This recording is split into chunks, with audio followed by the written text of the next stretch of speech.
The TS-54 in World of Tanks plus. We are in a glacier and we're going straight down the middle. This game looks more like World of Tank Destroyers. That's because I think we have 9 tank destroyers on each side, which is absolutely insane if you ask me, but it is what it is, and we just play with what we have. Anyway, the World of Tanks plus premium prime account, maybe, I don't know what you call this, and you get the TS-54 as a rental. Is this tank worth it? Well, it is pretty good. And is it enjoyable? Yes, it is kind of enjoyable, to be honest with you. It has some kind of funky angled armor on its hull, which on paper does not look like it's a very thick, but because of its sloped front and the sloped top and bottom front of its hull, if you angle it slightly, you're gonna get a lot of funky bounces with this thing.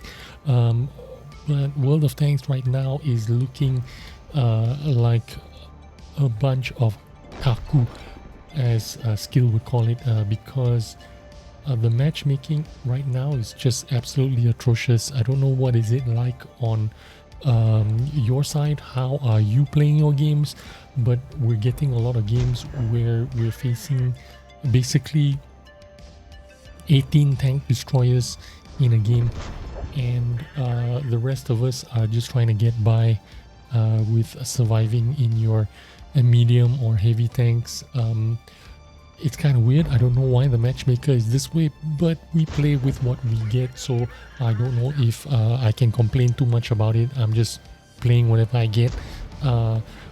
There's really no point in me complaining there's too many tank destroyers or too many whatever, because everyone else is facing the same challenges as well. So you know what, I'm not really too upset about it, because you know, I'm not the only one playing with 18 tank destroyers in a matchup. But yeah, we have the TS-54 with 280 damage and 208 penetration with 218 penetration with its standard AP shells, and 252 penetration with its premium APCR shells. And if I'm honest with you, I'm gonna say I'm gonna be firing premium shells most of the time, and that's just because I find that 218 penetration, although it's not bad, but you are not really overpowered when you are when you're firing standard shells with 218 penetration. It's good enough, but it is not. It doesn't give you the edge, so to say. If you're firing premium shells, yes, you definitely have the edge because of that 252 penetration. Not that great if you're playing in tier 9s, but good enough for you to be competitive. The thing special about this tank is obviously the gun. You get a double barrel.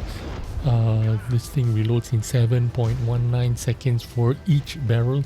You have to wait 5 seconds for you to switch guns if you're firing this as a single shot.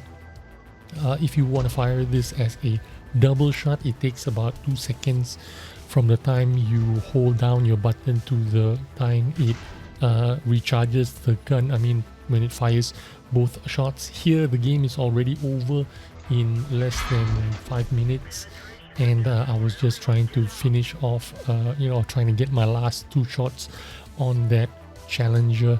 Yeah.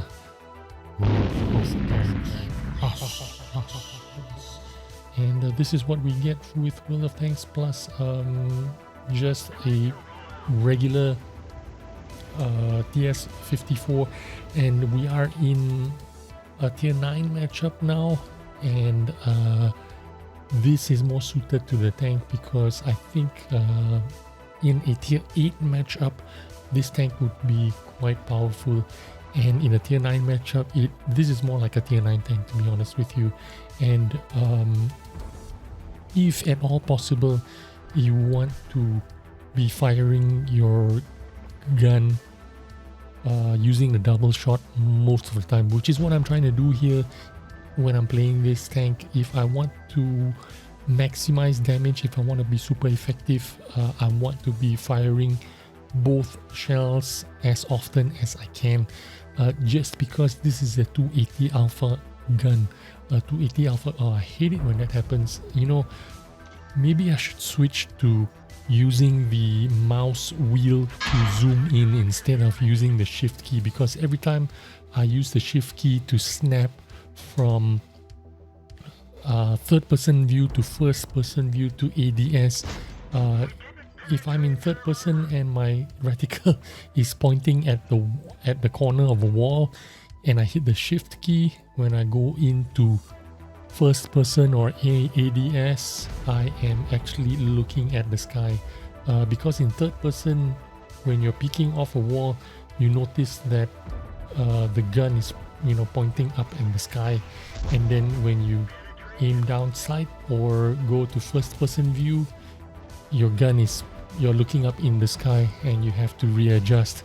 And if you have low sensitivity, it's, you know, you're gonna have to use huge arm movements to bring that gun back down into your target. So I might have to be, you know, changing the way I aim, the way I switch from third person to first person, if you know what I mean. Instead of using the shift key, again, here we go again, pointing at the sky. I look like I was okay, and then when I go down to my first person, I'm pointing at the sky. Quickly adjust or use my huge arm movements to pull my reticle down to finish off that auto loader. So I think I need to change the way I'm aiming. Instead of using the shift key, I really should be using my scroll wheel. So I need to change my settings, go down into my settings and disable the lock, which puts my gun into third person lock and first person lock. I need to switch that to make it open so that I can use my mouse wheel, and I need to change that habit of using the shift key and switch to using my mouse wheel, especially if you're in cities, if you are peeking around corners of buildings. That is the most annoying part. So I don't know if you guys have this same issue that I have. Maybe I just need to practice more, maybe I just need to remind myself, but yeah, that's first world problems here. Anyway, TS-54, is this tank worth it in World of Tanks Plus? Yeah, you should get this account. Get the TS-54 on rental for a month, mark it or have your fun with it, and then demount all your equipment on all your unused tanks for free. If you have 300 tanks, demount all of it for free, put it in your you know, in your garage, sell it, do whatever you want with it. But yeah, subscribe to World of Tanks Plus for 1 month. Demount all your equipment, play with this tank for a month, so at least you have a taste of this tank. Or if you want to mark it, you notice that I have a lot of double shots that actually bounce the enemies. Even in the Glacier map, you know, I had early shots on that Vipera, is it? And I bounced side shots on it with a double shot, and then when he was crossing with a single shot, a lot of shots go bounced, and that is because of the accuracy of the gun. 0.36 dispersion does not make this gun super accurate, does not make it super good. It has a moving dispersion of 0.14. By all accounts, it's actually pretty good for a heavy tank for moving dispersions 0.14, but I still feel like I need to run some kind of vertical stabilization, and even then it is not working. It is not working 100% of the time, and it is not foolproof even with vertical stabilization. So although you can get away without vertical stabilization, I feel like I would need one, even though the moving dispersions are pretty good, even though the 0.36 dispersion is pretty good for a heavy tank. I still feel I need to improve the gun accuracy with improved aim and vertical stabilizers just to make it a little bit better. But anyway, that is the TS-54. Hope you enjoyed this video and took some useful information out of it, and I'll see you on the next one. Bye bye.